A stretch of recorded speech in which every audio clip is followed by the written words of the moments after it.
So I'd like to thank you for writing down your emotional guidance scale, because that was really life-changing for me. And in thinking about moving from optimism to positive expectation and belief, I've noticed that it seems like from optimism down is where I really deal with feelings. And moving into positive expectation and belief, it doesn't feel like a feeling. It's more of a truth or a state of being to me. Well, maybe perfect alignment and utterly coming home to all that you are is a peacefulness that is so resistance-free, right, that you just float in the freedom of that. Right. Yeah, so I guess I'm looking for a way to make it a lot simpler.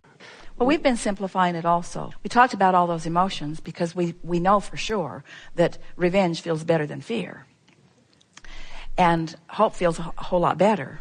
But belief feels a whole lot better than hope. And knowing feels better than belief. But you have to play with it enough to feel those subtle feelings. And the subtlety of it is not really important. In other words, the conscious, specific awareness of what you're doing vibrationally is satisfying. But in the beginning, the general awareness is enough. Right. If you are feeling specifically negative about something because something has happened and you're talking about it and you're focusing on the wrongdoing of it, and you can just bring yourself right to your knees because you can deprive yourself so much of who you are. If you'll get generally negative, you'll feel better. If you'll make general statements like, oh, well, life just sucks, or oh, well, that's just the way those people are, or, well, I've met that kind of thing before, or this isn't my first encounter with something like that. In the generality of it, you begin to ease up.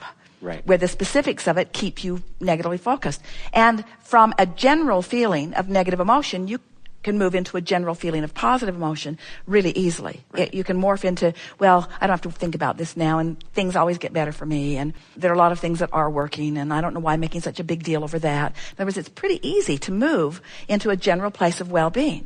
But that general place of well-being, as you move from a general place of well-being into a more specific place of well-being, what happens is that every subject has vibrational frequencies that are on opposite ends of the in other words, when you really, really want something, there's a really, really not wanted on the other end of it. Right. When you sort of want it, there's a sort of not wanted on the other end of it. So sometimes, without meaning to, as you try to be more specific about what you do want, you activate where you really are on the other end of it. And that's why we say, just go general, go general, go general, go general. And pretty soon, you will diffuse the vibration of it enough that it just won't come up for you anymore.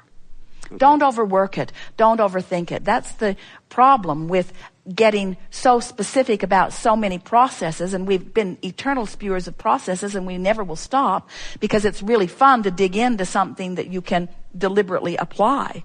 But just don't work hard at this. In other words, everything that we're saying to you here today is about just chilling and accepting where you are. We want wherever you are along the emotional scale, from despair all the way to where you ultimately want to be all right, because there is no end to the ecstasy, and that's not even a big enough word, to what you have the potential of becoming, because it's going to keep being more and keep being more and keep being more. You're never going to stop being at the beginning of your journey. You're never, ever going to stop being at the beginning of your journey. It's time to make peace with it wherever it is, you see. Right.